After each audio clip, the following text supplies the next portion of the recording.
We're going to be making a sliced roast beef po' boy.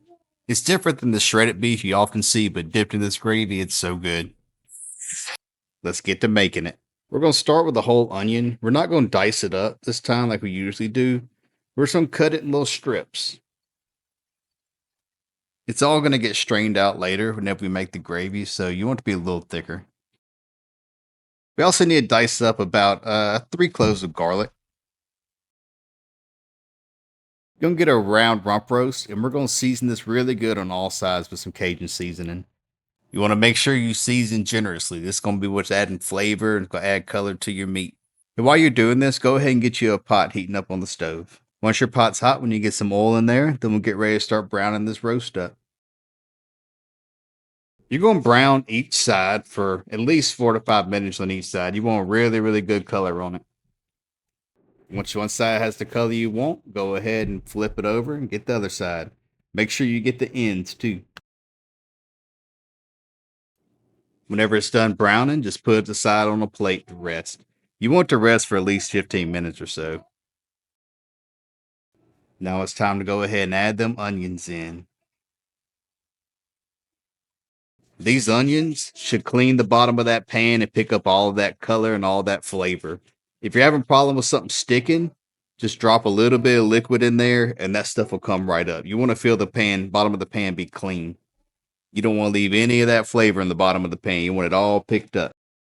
Okay, our onions are done. Let's go ahead and drop our chopped garlic in there. We'll let them cook this for a couple of minutes. Just long enough you start smelling it, you know it's ready.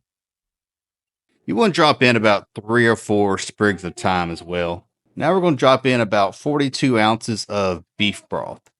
About now, you want to preheat your oven to 275 degrees. All right, we're going to drop in 1 beef bouillon cube too. Add the roast back in the liquid.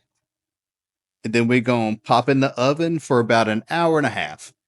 A lot of times at the 45-minute mark, I'll flip it over so everything's getting cooked evenly in the liquid. While that's cooking, I have about 4 tablespoons of softened butter and about 4 tablespoons of flour. I'm just going to make just a little mixture with it. I'm going to get it all incorporated to basically one little paste. And then we're going to add that in later. All right, the roast is out. It's done.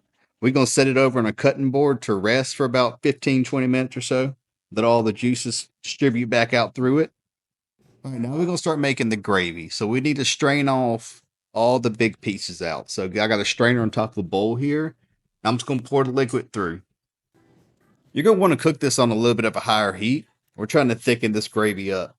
So once everything's mixed in together and it's all become one thing, turn the heat up a little higher, get it to a little simmer, and keep stirring until it's a consistency you want.